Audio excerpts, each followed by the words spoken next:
I'm Ezra Levant. It's May 2nd, and you're watching Battleground.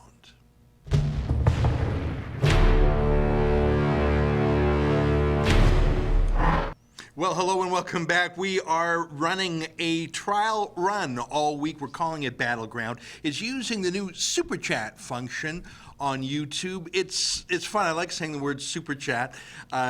As you know, this is a live feed. It'll be available after the hour to watch normally, but during this hour, you can make comments along the side. Regular comments, but of course there's too many of them for me to interact with all of them, so there's something called Super Chat that Google invented where you can pay $1 or $2 and your comment is huge and in bright colors, and I will do my best to get all of those Super Chat questions. Besides just chatting, though, we want to bring you some of the news of the day.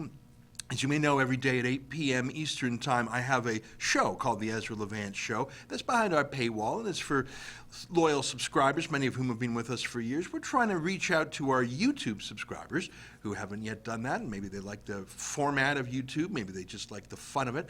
So we're doing this every day at 12 noon Eastern. It's a better way for me to spend the time than to have my second lunch. I'm like a cruise ship that way. I have two sittings for lunch, and people said, why don't you skip one of those lunch settings and just do a chit-chat? We got a few stories I want to cover today, and I'm going to mix it up. And like I say, we're beta testing this. We're giving it a dry run. We haven't really promoted it all. I've tweeted once or twice or something. But I want to see what works and what doesn't, and I want to see people like it because it's fairly easy to do compared to my other show because it's live. It still does take some time and effort. If you like it, I'll keep doing it. If you don't, we'll find other things. So we thought we would have a soft launch. One of the things that I've learned is that we need little commercial breaks just so I can have a proper sip of water. So we're gonna add little commercial breaks, and when I mean little, I mean like 15 seconds, really just to promote other exciting things that we're doing. For example, I don't know if you know this, but this week we announced our second annual Rebel Live event. It's like a CPAC convention in Washington, but we do it in Toronto. Last year we had about 800 people. We're doing it again this year on June 2nd. You can get all the info at therebellive.com. And hey, I don't know if you saw, but my troublemaking-est friend, Gavin McInnes, he's coming back up for that. And he doesn't work for the Rebel anymore, but we're still chums. He works for CRTV now. And I said, Gavin, you got to come up. You were the hit last time. He made me so nervous. So he's coming up again this time. We've got some other names. We got a very spicy name. I'm not going to let you know just yet. We're not ready to announce it. So what I'm going to do, one of the changes I'm going to make today as opposed to yesterday is instead of boom, boom, boom, showing all my video clips at once and then chatting for the rest of the hour, I'm going to break it up a bit. So we've got 3 stories today. The first is Dick's Sporting Goods, which is just what it sounds like. A sporting goods store. I mean, I guess Bass Pro is another kind up here. Canadian Tire might sort of be it, although they're more a hardware store these days. But they're based on hunting and fishing. Hiking and canoeing and stuff, but hunting and fishing. And they have gone so insane in recent months against firearms, which is their bread and butter, and more than just that. I mean, not everyone who shops at Dick's buys a gun, obviously, but I would say the vast majority of people who do are at least comfortable with or appreciative of, even admiring of, firearms and their place in North American history. Firearms ownership is more of an American thing than a Canadian thing, although I should say millions of Canadian homes have firearms. I'm not talking about handguns. I'm talking about shotguns and rifles, things that hunters might use, going out shooting ducks with a shotgun, protecting your farm, whatever. It's more a country thing. Sure it is. And that's who goes to Dick's. And here's the crazy, crazy thing. After the shooting in Parkland in Florida, which had nothing to do with sporting goods or Dick's, they made a virtue signaling announcement that they were going to restrict their sales of firearms. And they made this big showy virtue. I mean, Dick's Sporting Goods had nothing to do with the shooting. Nothing. And they decided to make it about them. I don't know if it was decided by some up-and-coming MBA who thought this is the new virtue signaling social justice approach to corporate governance. I don't know. I don't know if it was just some social media millennial who made a tweet and then the company said, oh gosh, we made that tweet. I guess we're stuck with that policy decision. But put that website up just for 1 second. I want to read it again because I think I've cracked the code here, what's going on. So you can see this is a great story in the Federalist. That's a website I'm going to more and more these days.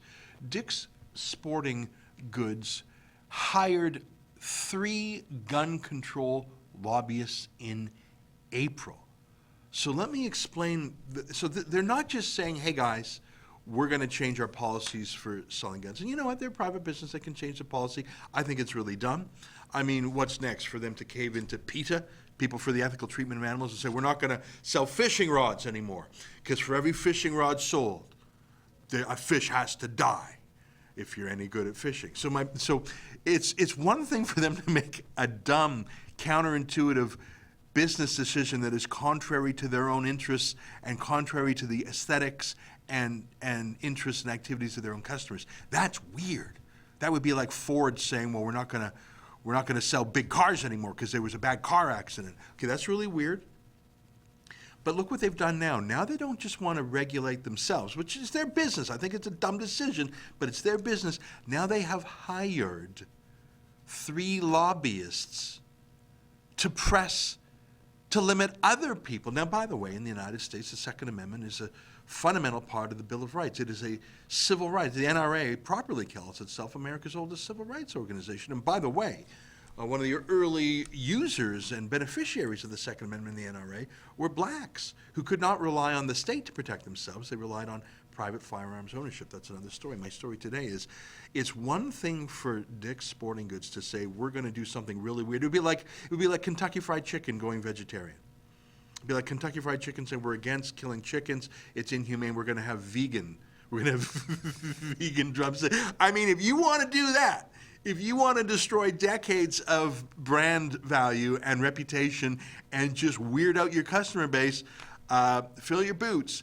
But no.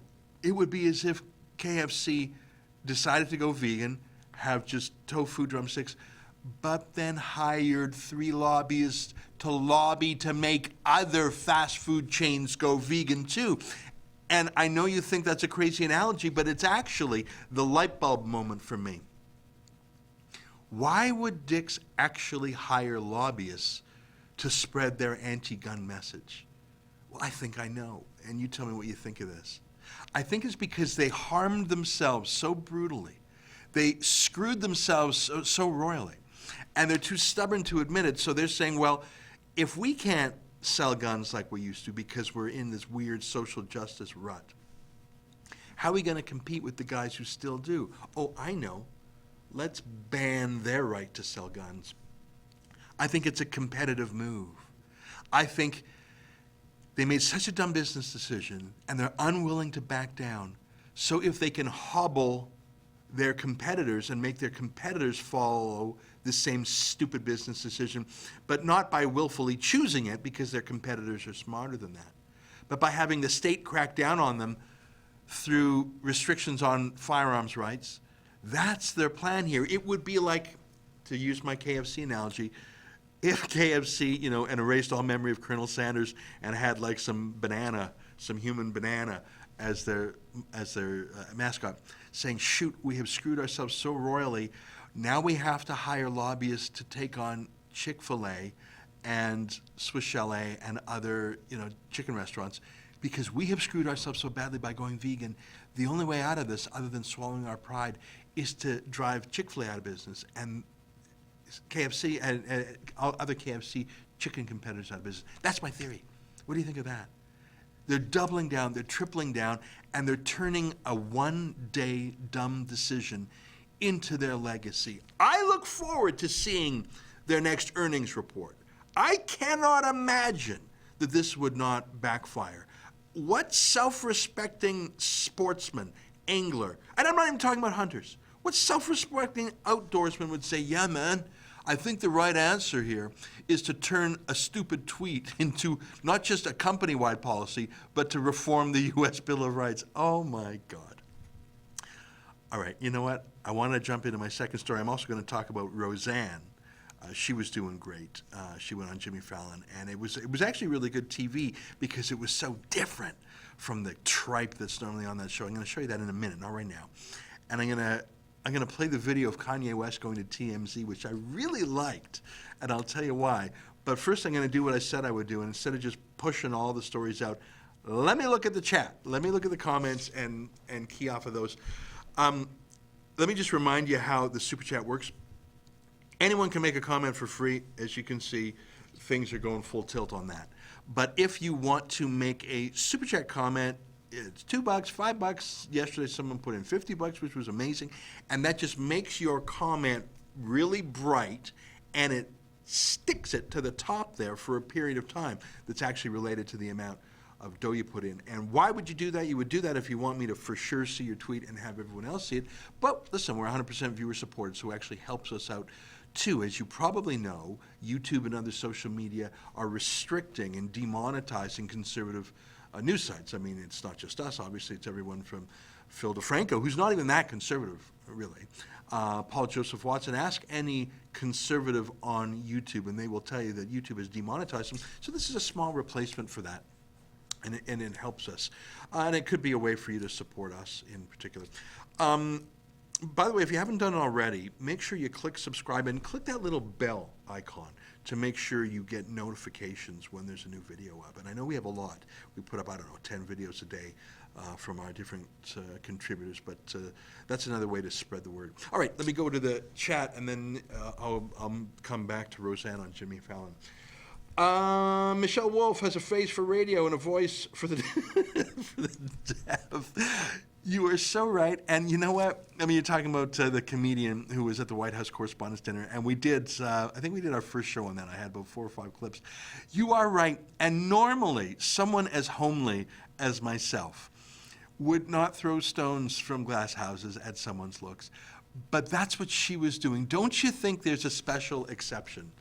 That if someone is mocking the appearance of another, that they then make their own appearance legit.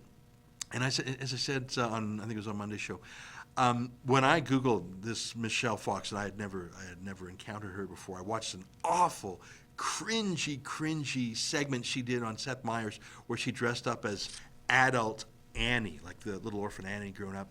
It was so unfunny. Like, it was completely apolitical. So don't take this as me saying I don't like liberal jokes. It was just her playing an adult orphan Annie.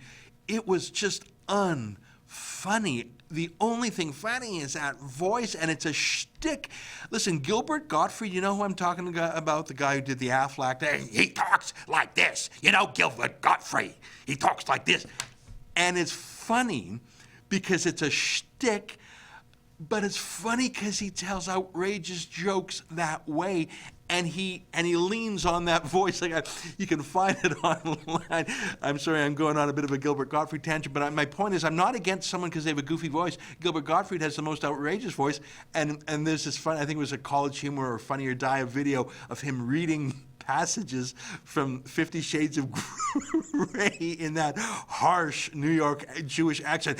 And he caressed me, and it was so enthralling and romantic. Like, you see what I mean? Gilbert Gottfried, he worked the comedy with his voice. This gal, Michelle Fox, just said Democrat talking points in that voice. I see there's a super chat.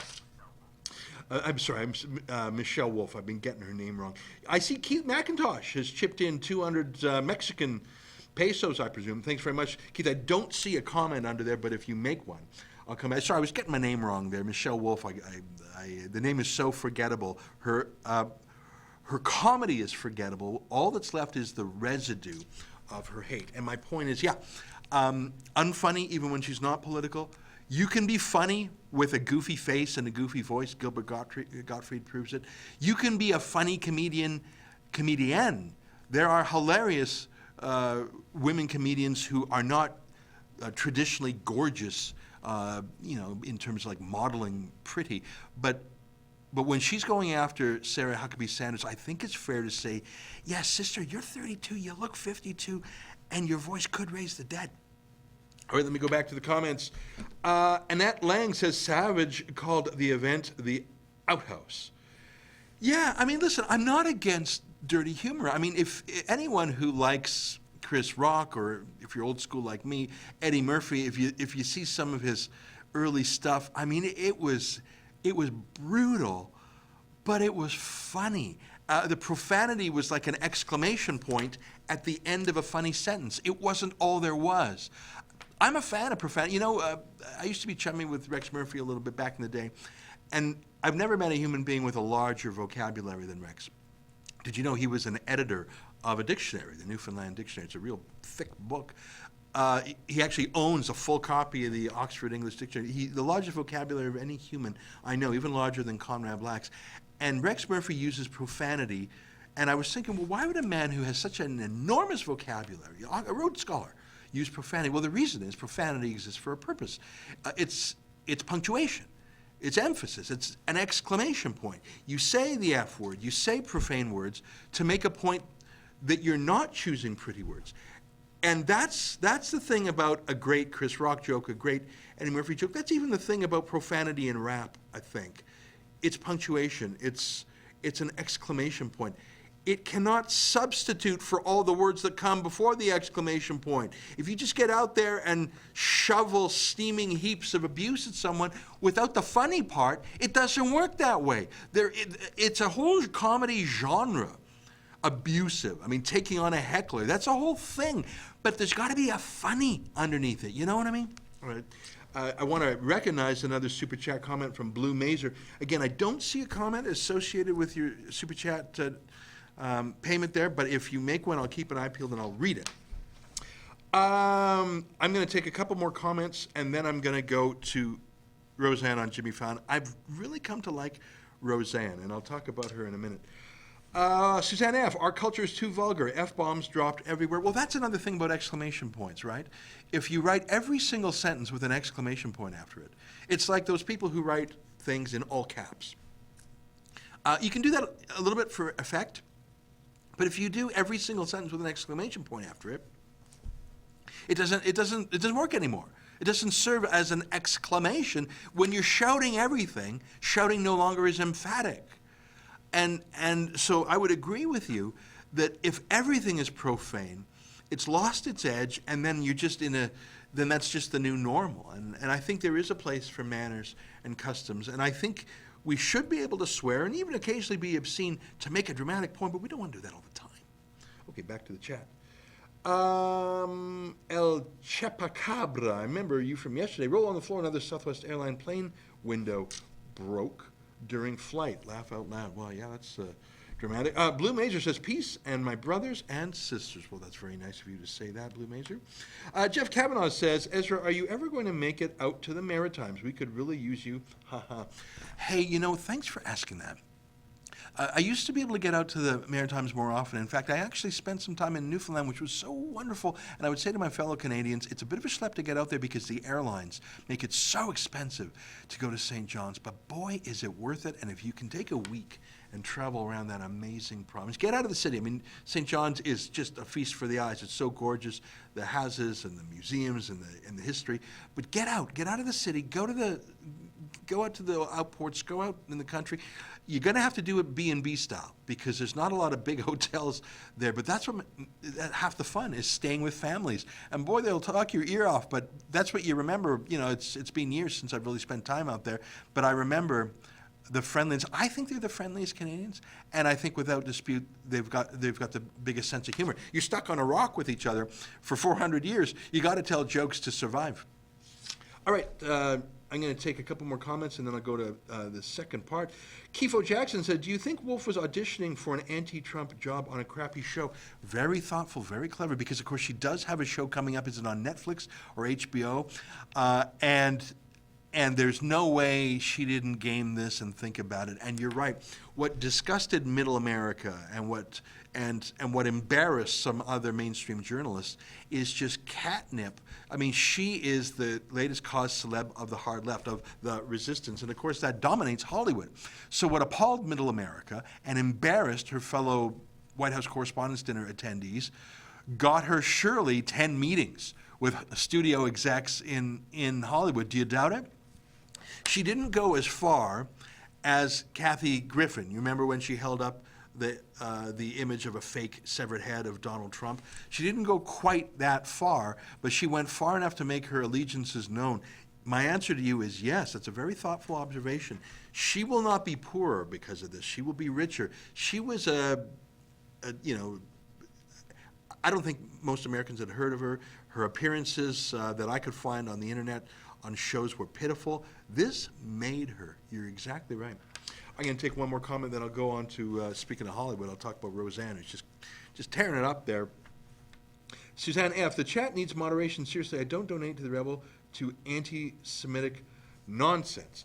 Okay, now I don't know if we can moderate the non-super chat comments. That's the thing about YouTube. I think we can, but there's just, listen, it's the Wild West out there. But the super chat comments, obviously, will keep a close eye. Here's Tom Youngjohn, who says, as a conservative, what's your take on cleaning garbage out of the oceans and or having certain areas in the oceans designated as protected fishing-free fish refuges? Well, that's a very interesting question, Tom. And that's relevant to the story of Newfoundland. I mean, I was out there when the cod moratorium was in place and the devastation of those communities. By the way, and you can ask Rex about this, it was the oil sands that saved so many Newfoundland families because they just couldn't make money on the sea anymore. But that's just when the oil sands were really starting to take off, and you had all these hard-working Newfoundlanders. And boy, Fort McMurray needed the work, and it was just a perfect match. And I think that's why he's so affectionate of the oil sands, not because he is necessarily pro-oil, but he saw how it saved his province. To your question, it's difficult to have a fish-free area because that's like having it's like the old joke, having it'd be like a non-peeing section and a peeing section of a swimming pool. It's a gross joke, I guess. I'm remembering it from my own childhood. It's tough to do. And, of course, who would enforce this in international waters? That's the problem with overfishing. That was a problem with overfishing off Canada. That's the problem the UK faces right now. And especially Chinese and Thai and Asian industrial-scale fishing boats. These aren't just little rigs like the kind they have in Newfoundland. When you have one of these massive, massive factory ships that comes out, scoops the seas, and packs and cans them, obviously right on the ship, of course, and on such a massive scale, how do you regulate that if you are in the high seas, in international waters? That's what's so hard to do. That's what the battle comes over national waters. I don't know if I have a good answer to that. I don't think I've thought about that as much as I have about other economic issues. But if there's any way to have a property rights solution, and I don't know how that would apply to the high seas, so I'm sorry, Tom, I wish I had a better answer for you, but it's a great question. Okay, I'm going to get back to, because I see it's already 12:24, I've been yapping too much. I'm going to get back to Hollywood a little bit. And Roseanne Barr, who had a hit show, how many years ago was that, like 20 or 30, has come back again. And Roseanne in real life, if you follow her on Twitter, she's pro-Trump. She likes his style. And you would say, well, how can a working class comedian, a little bit schleppy, a little bit, brutal, like a fancy pants billionaire dripping in gold, who lives in Trump Tower? Well, the answer is in Trump's appeal. He's a blue-collar billionaire, isn't he? He has a blue-collar sensibility. And I put it to you that though he's a billionaire, lives in a gold-dripped condo. And now the White House, of course, even though he's married to a supermodel, his sensibilities are more in tune with the workers on his factories, the hard hat guys, than any college activist Democrat. I mean, who do you think actually knows more working people, Hillary Clinton or Donald Trump? Well, I think it's obvious it's Donald Trump. And by the way, until the attempt to marginalize him from the African American community in the last year, who do you think had more real, actual black friends, Donald Trump or Hillary Clinton? I mean, if Donald Trump's life, which we all watched together for decades, was the life of a avid New Yorker. And in New York, you're going to hang out with Jews and Italians and Irish and blacks and gays. All these groups that the left tries to break into different identity politics groups, Trump lived with them. I mean, I remember there was Trump went on Howard Stern a lot, and it was always very uncomfortable because Stern loves to go straight to the sex questions. And I remember, you can find this on YouTube pretty easily, Howard Stern said, and this was, 20 years ago when Ivanka was much younger, would you have a problem with Ivanka dating a black guy? That's a provocative question, isn't it? I mean, that's Howard Stern for you.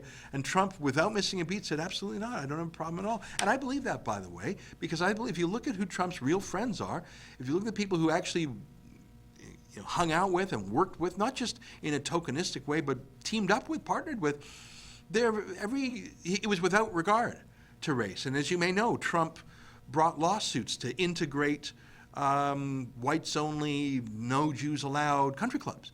So this new meme of the left that Trump is somehow racist is not only bizarre, it's opposite. It's opposite. So yeah, of course Roseanne likes Donald Trump, because even though they come from opposite ends of the socioeconomic spectrum, both of them, I think, live a more real life. Without further ado, let me play you a clip from Roseanne appearing on Jimmy Fallon's show. And I found this so refreshing. Let's let it run. I forget how long the clip was. I might call for it to stop if I make a comment in between. How long is the clip, you guys? It's just over a minute. Let's play the whole clip, and then I'll come back with some comments. We might play it one more time if there's more to say. So here's Roseanne on Jimmy Fallon. But then also with the big hit comes people that aren't so happy as well. If you say that you're a supporter of Donald Trump or... Oh, yeah, people are mad about that. Yeah. But, I don't give a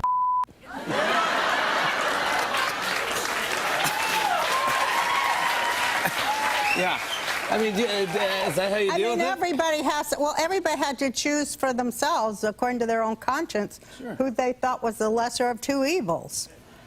Everybody chose that, so I'm not going to put anybody down who didn't vote like me. This is America.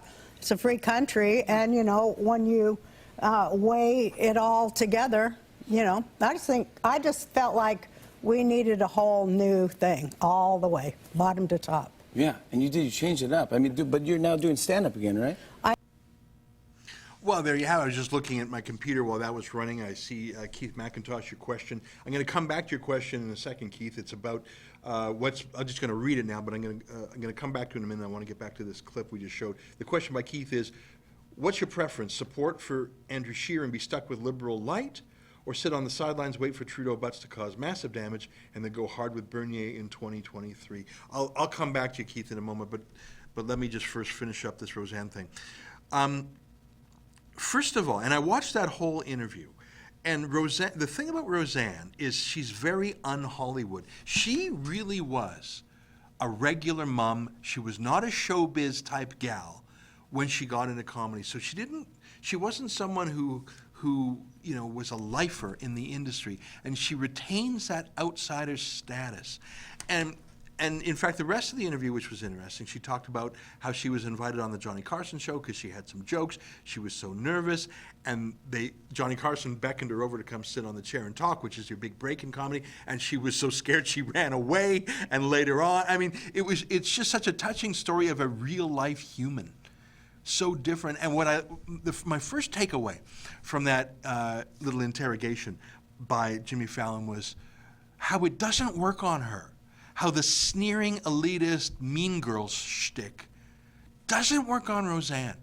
Any other person who's so grasping, trying to climb the greasy pole, the kind of actresses who, forgive me for saying it, would actually agree to Harvey Weinstein's terms just to get ahead. The kind of desperate Hollywood lifers who would be terrified of a question from Jimmy Fallon because, oh my God, Jimmy Fallon is an arbiter of cool and fashion taste, and if I don't tell him what he wants to hear, he's going to disapprove of me, and that'll kill my career. Roseanne's the opposite of that. You see what I mean? Everyone else in LA and Hollywood is so conformist. It's the ultimate in peer pressure. I mean, for every person who was raped and sexually assaulted by Harvey Weinstein, we've got to imagine There were others who willingly complied and consented to it as a horrific devil's bargain to get ahead in that business. And I think that's fairly clear, and it's gross. Roseanne ain't that. Roseanne, I think, actually doesn't care, and so she answered truthfully that he's no BS, and can you deny it? And for all the Trump haters out there, can you deny that the problem with Trump is often he's too blunt and too plain-spoken, as opposed to Hillary Clinton and Bill, who would argue about what the definition of is. And that cut through the BS, political incorrectness, is exactly what made Roseanne like him. And as she said, she doesn't agree with every word he's ever uttered. Who possibly could? I want to show you something. Roseanne contemplated it. She had a lot of fun on there. She tweeted about it. I follow her on Twitter. It's worth doing. Look at her tweet after the fact, okay? Just take a look at this. When is a TV host going to ask someone why they voted for Hillary Rodham Clinton or act like someone who did is suspect? Isn't that smart? Isn't that smart? Why the hell should who she supports or who she voted for be such a dominant, obsessive theme that she has to answer for it? And Kanye West, too. Is any Hollywood celeb ever grilled on the failings of Hillary Clinton, Barack Obama, any of the other leftists they trot around? Well, of course not. And first of all, why should it be? It's a democratic system. These are the legitimate candidates. Obviously, Trump won. He's popular enough. But this bizarre alternative culture in Hollywood where even making a moderate choice, like, yeah, I'm a Republican, you have to be grilled. She's exactly right. Why should she be treated as suspect, let alone even be asked about it at all? Could you imagine? And by the way, she gave good answers, don't you think? She answered honestly. She gave a normal person's answer. She didn't give a scholarly answer or a spin doctor's answer. She was just sick of the BS. And by the way, do you think if any of the Harvey Weinstein type Hollywood types, the ones who are so submissive to the peer pressure that they would do anything to get ahead, and by anything I'm ranging from a Harvey Weinstein extortion to just telling a lightweight talk show host like Jimmy Fallon once he wants to hear, do you think if you were to grill Katy Perry, who did so many campaign appearances with Hillary Clinton, do you think if you were to grill her on any issues at all, she would have anything thoughtful to say about politics? And I'm not picking on her for being dumb on politics. She's a pop star. It's not her job to be smart on politics. But my point is Roseanne's point. Do you think any of them would ever be grilled in any manner similar to that which Roseanne was? Absolutely not. Let me just check my super chat for a minute. Oh, I see Keith McIntosh's comment up there. I'm going to go back to that now, and then I'm going to wrap up with Kanye. It's 12:34. We're doing okay for time. The question, this is for our Canadian viewers, is we have a conservative leader who's not that conservative. In the U.S., he'd be called a rhino, a Republican in name only. For the longest time, he was a good egg because no one knew anything about him. He was just a good, reliable guy. He was the Speaker of the House, which in Canada is a very nonpartisan position. But then he became the accidental leader of the Conservative Party on the 13th ballot. Think about that. The vote had to go 13 rounds. I think he only got 22% of the vote on his first vote. He had to go again and again and again. That's how close fought it was. I think in the end he got 51 or 52%. Not well known, and now he's being pretty squishy. And I say again, it's because he didn't have the experience of ever fighting. He was always the referee or the social worker or the compromiser, the mediator. He was never the battler, the divider, which is what you need in an adversarial system like ours. So the question by Keith is, what's your preference? Support Scheer and be stuck with Liberal light, or sit on the sidelines, wait for Trudeau butts to cause massive damage, and then go hard with Bernier in 2023? Well, I have learned in my 46 years that the Marxist saying, the worse, the better, is terrible. Don't do that. Don't ever wish for things to be worse. If you need an example of why, look at Alberta. Look at Venezuela. Look at California. And I know the Marxists saying the worse the better. I don't know if you ever heard that. That's an old Marxist phrase. Or accentuate the, what do they say, the contradictions. As in, make things so bad, people will finally wake up and revolt. That's the communist, that's the Leninist move. Oh yes, it's more unbearable now. Things are so awful. People will believe us now and rise up. Don't do that. Don't do that, because things can always get worse, and they might not even get better. And by the time they get better, you've done so much damage. And I think of Alberta, and people are saying, yeah, well, the NDP won't be reelected for 100 years. Yeah, well, it's going to take 10 more years to get out of this mess. And the lost decade and the 200,000 families that are unemployed, no, no, no. So even though I have grave doubts about Andrew Scheer, and I believe he's selling out on key issues such as global warming, I still would take Andrew Scheer over Gerald Butts anytime, absolutely. If you're just talking about a fantasy scenario, would I rather have Maxime Bernier in 2023 than Andrew Scheer in 2019? Well, I don't even want to play that hypothetical game, because if Gerald Butts and Justin Trudeau are reelected in 2019, or even if they're reelected with a minority, and God forbid have a coalition with Jagmeet Singh's NDP, things will get bad. And I know we think that'll never happen to us. That's just something that happens to Venezuela. That's just something that happens to Argentina. That's just something that happens to Sweden. And that's the thing. It's not just economics. The devastation that we're looking at now is economics, but the devastation in places like Sweden or Angela Merkel's Germany is not economic, it's cultural. It's irreversible in many ways. So, yeah, I don't believe in the worse the better. All right, it's 12:37, so about 2/3 of the show is through. I hope you're enjoying it. Let me remind you what we're doing here. Every day at 12 noon Eastern Time, that's 10 a.m. Mountain Time. I think it's 5 p.m. in the UK for our viewers over there. I just hop on the Super Chat machine. That's what Google calls it. It's live streaming, but you can put a Super Chat comment, as Keith did with 200 Mexican pesos there. Thanks for that. The money does come to us, so it's like a form of an ad revenue, which YouTube is. So, you know, what's one of the goals? The goal is to chat, let people ask questions. The goal is to deal with content that I don't cover in my nightly show. If you want to subscribe to that, it's easy to do. Go to the rebel.media/shows. And your contribution does help pay the bills. We have over 30 staff at the Rebel, most of them behind the scenes, editors, producers. We're big enough that we have an accountant, things like that. So that does help, because YouTube has cut off our ads as they have for so many people. And it's fun. And it's better than me having a second lunch every day. So, I'm going to read, just till we get to 12:40, which will be 2/3 of the show. I'm going to read a couple more comments that are not super duper chats. They're just regular comments. David Lincoln, Ezra, did you see Conrad Black's most recent column for the National Post? When Justin has trouble building pipelines, that indicts his prime ministership. I think I skimmed it. I don't think I read it in full. But yeah, Conrad Black briefly toyed with being friendly with Justin Trudeau. And I think it was just for social reasons. But I think he's over that now. TMZ totally edited what Kanye was saying about slavery. TMZ is fake news. Okay, I will show you their edited clip, and I'll give you my opinions on it. I'm not as negative as you are. Justin Trudeau Cringe Channel says, I know because Jagmeet Singh, shares ties to terrorist groups. Well, I wouldn't go that far. I don't think Jagmeet Singh shares ties to terrorist groups. We're talking about the NDP leader of Canada. But he has spoken at rallies with other people who have called for violence. And that's uncomfortably close to terrorism in my books. Here's a super chat. Suzanne F. says, an issue I feel is ignored is the violence caused by Antifa and like-minded thugs. Is there any political will to deal with this censorship and violence? What a good point. In Quebec, Antifa is particularly violent. And yesterday in the Journal de Québec, or Journal de Montréal, one of the Quebecor papers in French in Quebec, they had a story on Antifa violence. And I remembered it and I remarked on it on Twitter because it's so rare.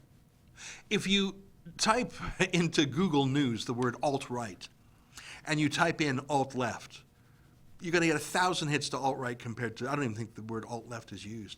Type in Antifa, it's not going to show up. But I have never in my life seen alt-right violence in Canada, have you? I don't even think it exists. But Antifa violence, alt-left violence, is regular, and it's got the face masks, and it's attacking police. And it's true violence. Even in Quebec, where I don't fully understand all the politics, there's an anti-open borders group called Le Meute, which I think means the wolf paw or something, or the wolf pack. They're not violent. In fact, police often praise them for their restraint while they're being attacked by Antifa. So yeah. And by the way, those things don't happen for free. How does Antifa just happen? It doesn't just happen. I've met some of their Ontario thugs, and they are all on the payroll, usually of some union. So thank you for that question, Suzanne. Okay, I'm going to go to the last of our three subjects, and it was alluded to by one of our commenters. It was Kanye West on TMZ.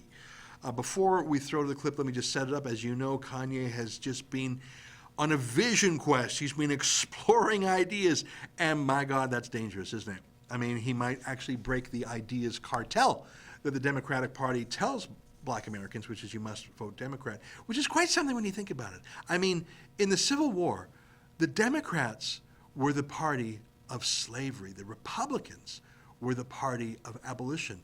Abraham Lincoln was the party of abolition.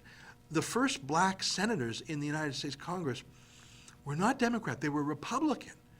The Klan was a Democrat reaction. Klan leaders like, they were very senior Klan leaders in the U.S. Democrat Party. That was a Democrat thing. It's amazing that the Democrats have managed to revise history to paint the Republicans as the racist ones. No, I don't get it. So Kanye is trying to break free. And it all started when he just tweeted out of the blue, I like how Candace Owens thinks. And we've talked to Candace Owens before. She is black, of course. And she's with Charlie Kirk's group, which is, I think it's Turning Point America, which basically tries to get millennials woke to conservative ideas. And Kanye's just been going down that road, and Donald Trump has been tweeting back and forth with them. And there was this tweet that Kanye posted that shows he was watching a Jordan Peterson video. All these ideas, well, that can't be. So a lot of the Hollywood establishment was saying, no, come back to the official line. Hey, yeah, I'm going to interrupt myself because it's super chat. I just want to see what it says. Suzanne F. says, an issue I feel is ignored is the violence. Love the show. Scheduling won't let me catch it a lot of the time. Unfortunately, still a good idea, though. Looking forward to the Rebel Live event. That's from Primpel08. Hey, thanks. Let me just answer that before I get back to TMZ. I just want to, you're kind enough to chip in $5. I'm going to answer you. This live chat is live from noon to 1. But then you can watch it anytime on YouTube. You just can't do the live chat part. So if you can't catch this live from noon till 1 Eastern, you can watch it anytime. It's going to be permanently up. It's just the chat features. Okay, I'll get back to what I was saying. So Kanye was leaving the ideological safe place of the Democrat Party, just like Roseanne was, wasn't she? And he started going back and forth on Twitter. He's been on a real rant and a real tear. And he's saying, look, I'm doing this in love. I'm exploring ideas. I'm brainstorming. It's what I do in my art. And yeah, and he even said, look, I'm not a conservative if I don't call myself that and people don't call me that. I'm still trying to figure out what conservative means. How honest is that? And by the way, I think that's how normal people talk. I don't know if Kanye is normal, but that's how a normal person would talk if he says, are you a conservative? Well, I don't know. I'm trying to figure out what that means. Anyways, wow, this was just breaking the internet, as they say.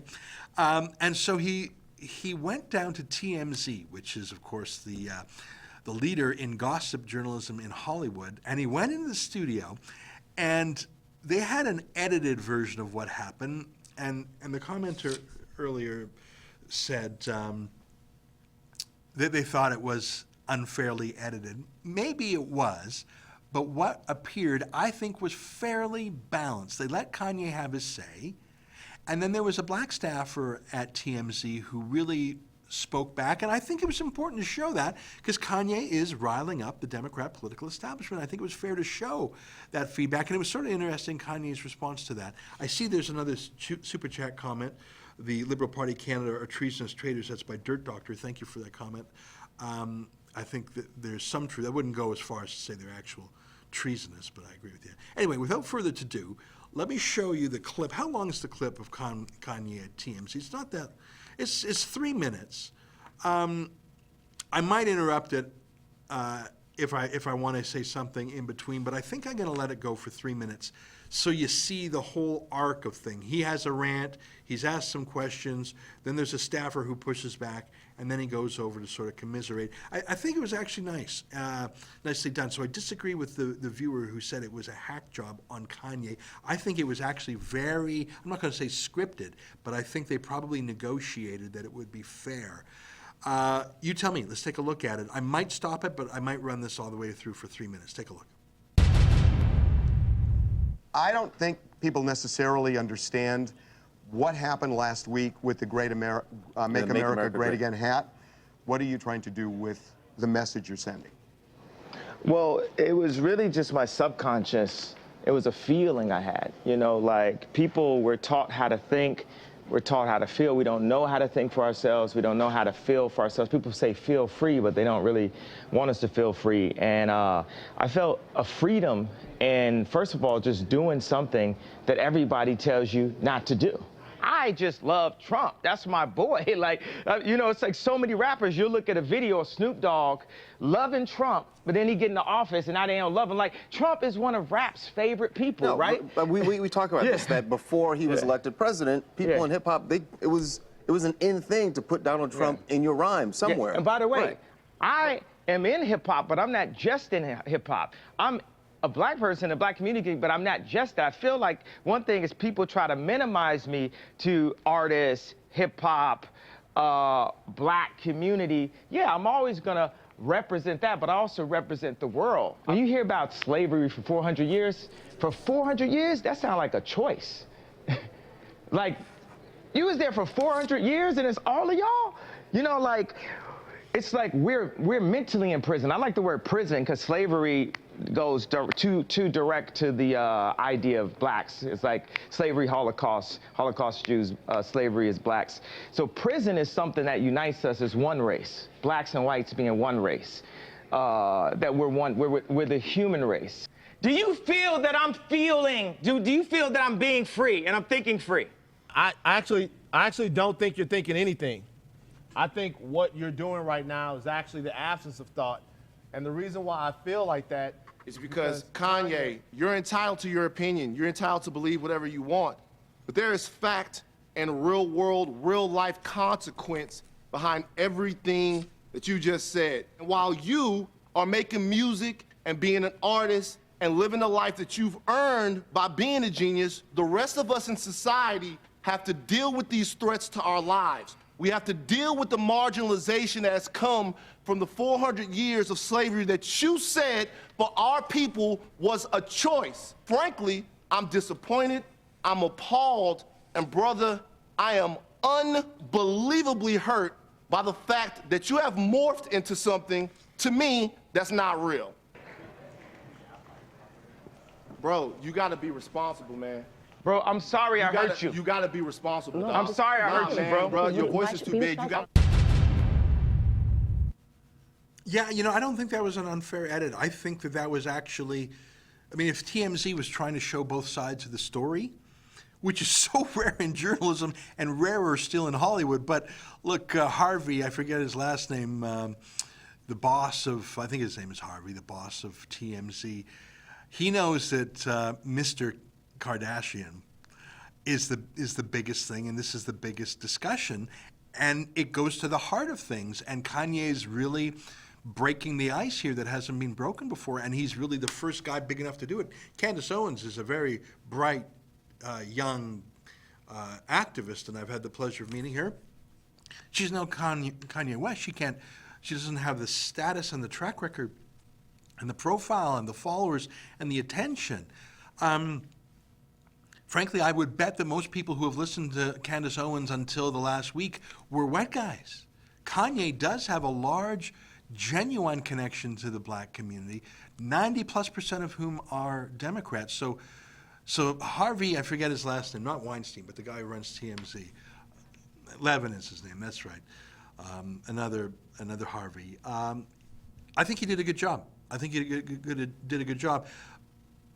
It's difficult for me to weigh in because I'm not black and I don't have the American story. I'm not saying I can't have an opinion, but I think it's more authentic, the debate between the two black men in that video, more authentic. And Harvey Levant himself stood back, didn't he? He sort of let Kanye and his black staff have the conversation, because I think it's a conversation within the community, and Kanye is saying you can be free.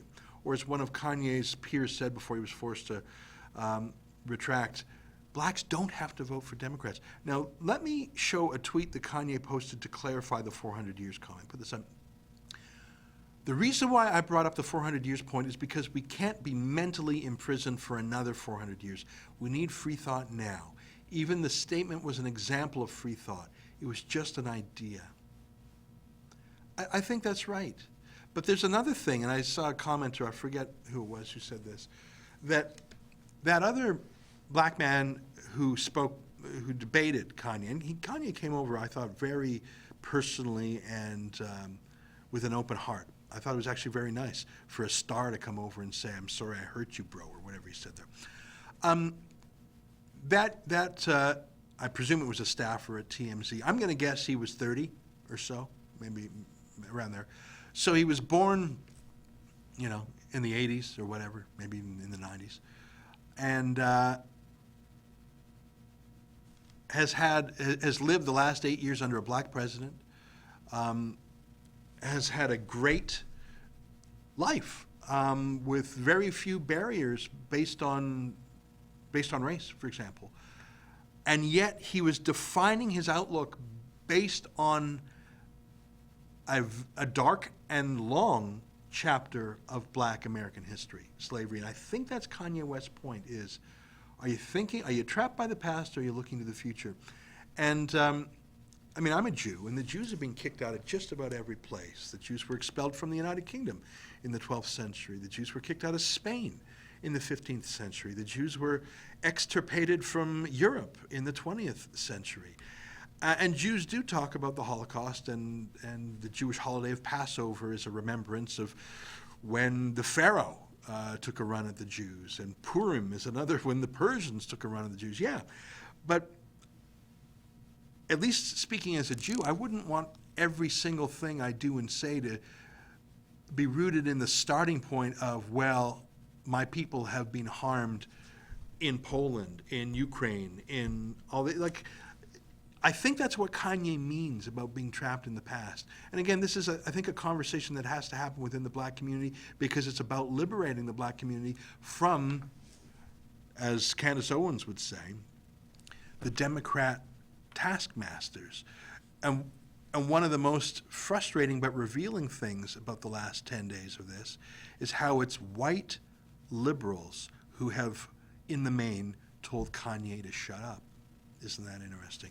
I see another super chat came in while I was talking about Kanye. TJ says, "Hi Ezra, too bad 70% of the Rebel audience is at work and can't watch. You might have to do a Sunday evening show too." And you know, that's not a bad idea. I mean, the idea is here I am at work and we've got the team here and we got the studio here, and like a cruise ship, that's my dumb joke, like a cruise ship, I have 2 sittings of lunch every day. That's sort of true. So I thought, why don't I skip one of my lunches and just sit down for an hour and kibitz. And by the way, I've got about 6 minutes left. But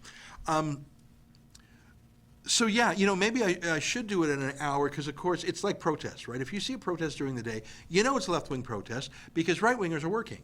And the left-wingers of the protest are either unemployed or, more likely, they're employed as protesters. We were talking about Antifa and the alt-left. And I've gotten to know them in Toronto. I mean, I literally know their names. Dave Vasey was the first Antifa I met before I even knew the word Antifa. I met him at the Occupy Toronto shantytown almost 10 years ago now. Yeah, listen, it'd be nice if I could do this at a different time of day, and maybe we will and maybe we should. But we have viewers in different time zones, and the only thing that's really hot about this time zone to watch it is the interactivity and the super chat. But this can be watched later. Listen, this is just a test run. I told you this week we're trying it out. I don't even think we've emailed our people about this. We got a lot of email this week. We're just, you know, I didn't even want to really emphasize it. I wanted to have sort of a dip my toe into the swimming pool before making it a big thing. So I tell you some of the changes we're making. First of all, I love using the video clips because we got that ability here. Why not do that? I like the idea of breaking it up, not doing all the content in the first few minutes. We're going to add some ads just because I need time to take a sip of water and just so I'm not talking straight for 1 hour. And if you have any other suggestions, let me know. The ads won't be commercial ads, I don't think. There'll be more ads for like Rebel stuff, like the Rebel Live, or, you know, we're going to Israel, rebelisrael.com. I see my friend Sheila Gunn Reid is making comments, by the way, so she's watching it too. I appreciate that, Sheila. She's coming to Israel too. I want to make one last comment. Now, there's some great comments that aren't super chats. As you can see, there's just so many comments, I can't answer them all. I want to tell you some of them have been deleted for reasons of obscenity and profanity. I like comments, and I like rambunctious comments, and YouTube comments generally are wild and uncensored. Some of them are hilarious, some of them are extremely rude, and a lot of them are racist. We can't censor every comment. There's hundreds and hundreds of them. Obviously, we're not going to censor them. I just want to tell you the rule of thumb is if we see the F word or the C word, we try and delete those just because there's no point in having that kind of gross profanity. So our conversation from before. There's a place for profanity, but you know it's an exclamation point. It's not 1,000 words in all caps. And I don't want really gross racism. And I know there's some anti-Semitism directed to me. I actually, it doesn't bug me that much, but I just don't want the stream of contents to feel really gross. I want to read you one that was censored so you see what I mean. This is a comment that was just deleted. Look up the reason given by the country's leaders for kicking the Jews out. They will stab you in the back and yell, "Ow, that hurts." I mean, okay, I don't even frankly think we need to delete that comment. There's just some really super gross I think that's anti-Semitic, but my point is, I just don't want the anonymous anti-Semitic trolls to take over the stream, because then it's not fun. And that's why we say no to the F word and the C word. Not that I believe you should never say that. I don't want the stream to be that full of crap. But look, you can't censor the internet. And yesterday we had there were some tough questions, I think. If it wasn't yesterday, it was the other day. I'm going to try and find another deleted one. Kyle Vincent, it must be true, so says Zog Clown World Guru. That's just stupid. That's just stupid. I mean, if you got a real question for me, put it. Like, ask me a real tough question. I should do that. We should have a day, maybe on Friday, where it's just questions. What do you think of that? Where I'm not giving a monologue or anything. I'm not digesting videos. I mean, I enjoyed going through those videos today, by the way. But maybe we do a day where it's just questions. Maybe that's more fun. Maybe we do that on Fridays. Does that sound like an idea? Let me know. Let me see what people think of that. People who swear are honest. Yeah, sure. And that's my point about Rex Murphy, the biggest vocabulary in the world. He still swears to make a point. But that's to emphasize another point. It's just not just swearing. Sam says, free speech, try to worry less about hearing something you disagree with or even hate to hear, so all have a chance to speak. Yeah, listen, it's nothing I haven't heard before. And if there's tough questions either about me or my ideas or even the Rebel, put them. I really don't think there's anything I haven't answered or wouldn't answer. People say they love the idea of Friday. Michael Freeman puts the word Friday in that in the echo or ripples or whatever that's called, the Jewish thing. Hey, Ezra, I didn't mean to offend you. You didn't offend me. I'm just saying, if you've got a substantive question for me, ask it. Someone sent me an email yesterday about Greater Israel. I said, well, if Greater Israel is the plan, it's not working. Because Israel gave back the Sinai Desert to Egypt, gave back Gaza to Hamas, and gives local control of most of the West Bank to the Palestinian Authority. If that's the Greater Israel plan, it ain't working. It ain't working. All right, it's decided. Friday's going to be an all Q&A show, and who knows? Maybe that's where we're going to go with this. If that's more fun, if people want that, we'll do it. It's 1 o'clock. I've enjoyed the last hour. We'll be back tomorrow, and consider it a date, Friday.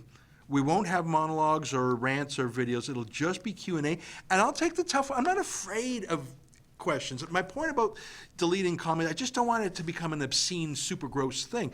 By the way, I think there can be really funny barbs and criticisms. And let me tackle the tough ones. Like, I actually responded to this guy on Greater Israel. And I'm not going to say I turned him around, but I said, please explain to me giving back the Sinai to Egypt, Gaza to Hamas, and the West Bank to the PLO, if that's your Greater Israel expansion plan. I don't think he even thought about that or even knew that. A weird note to end the show on, but that's why you love the comments, because you never know what you're going to get. Am I right? All right, it's been fun. I'll see you tomorrow, same time. If you can tune in tonight at 8 p.m. Eastern to my show, you can find out the details of that. at therebel.media/shows. We call this show Ezra's Battleground. I think we need more battling. That's my conclusion. All right. Good night, everybody. I'll see you tomorrow.